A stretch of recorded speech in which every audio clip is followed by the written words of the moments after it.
একসময় এক বিশাল মরুভূমিতে একটি উট বাস করত যে তার শক্তি এবং সহনশীলতা নিয়ে গর্বিত ছিল। একদিন উটটি মরুদ্যানে একটি ছোট শিশুর সাথে দেখা করে।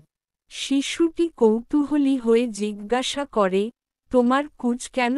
আমার কুজে চর্বি জমা হয়, তাই আমি দিনের পর দিন খাবার বা জল ছাড়া বেঁচে থাকতে পারি। উটটি হেসে বলে, এটা অসাধারণ, কিন্তু তুমি কি জানো যে শক্তি কেবল ধৈর্যের উপর নির্ভর করে না?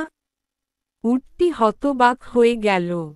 ঠিক তখনই ঝড় ওঠে। শিশুটি দ্রুত একটি পাথরের নিচে আশ্রয় নেয়। উটটি তার শরীরের সাহায্যে ছোট প্রাণীদের ঝড় থেকে রক্ষা করে।